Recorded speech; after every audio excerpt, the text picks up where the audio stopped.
শেষ চিঠি, কলমে কবি বরুণ হালদার, কণ্ঠে সুতপা চক্রবর্তী। শোনাই, আশা করি ছেলে ও বৌমাকে নিয়ে ভালো আছিস।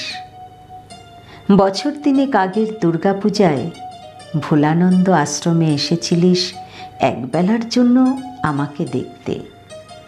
প্রথমবার নাতিকে বুকে জড়িয়ে পৃথিবীর সর্বশ্রেষ্ঠ সুখ অনুভব করেছিলাম। দ্বিতীয়বার আর সে সৌভাগ্য হবে কি না জানি না। ছুটি নিয়ে মাকে দেখতে দেশে আসার মতো সময় তোর হাতে নেই, আর আমার তো সময় বড়ই কম। তুই এসেছিলি বলে সে বছর আমি অষ্টমী পূজায় লাঠি ভর দিয়ে খুব আনন্দ করেছিলাম। আমার জন্য তুই যা কিছু নিয়ে এসেছিলিস সবাইকে নিয়ে ভাগযোগ করে গর্বিত হয়েছিলাম। দেশের বাড়ি তো আগেই বিক্রি করে দিয়েছিস, তাতে কি হয়েছে? আমেরিকায় বাড়ি করেছিস, 2-3টে গাড়ি আছে, 2টো পোষ্য কুকুর আছে।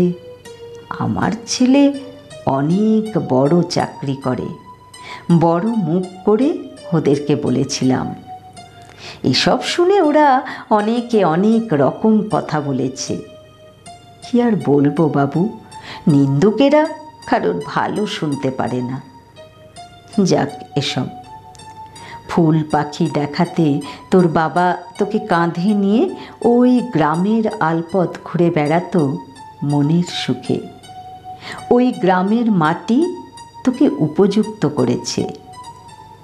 শৈশবের স্মৃতি জড়ানো গ্রামের সেই মাটি ভুলে গেলি, আদরের ছোট বোনকে ভুলে গেলি। সবই আমার কপাল।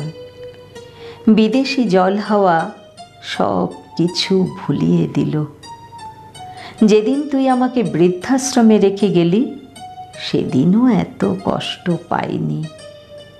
রিঙ্কুর মায়ের কাছে যখন শুনলাম তোর স্বর্গগত বাবার স্বপ্নসৌধ লাইব্রেরিতে পা না রেখেই ক্যালিফোর্নিয়ায় চলে গেলি, আমার সোনাই এরকম হয়ে গেল। এই অভিমানে তোর ফোন ধরিনি। তারপর আর কোনো দিন ফোন করলি না।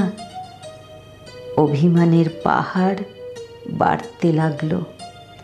একসময় অভিমান গলে 2 চোখে বইতে বইতে চোখ দুটোই ঝাপসা হয়ে গেল, কিন্তু মায়া ধুয়ে ফেলতে পারল না।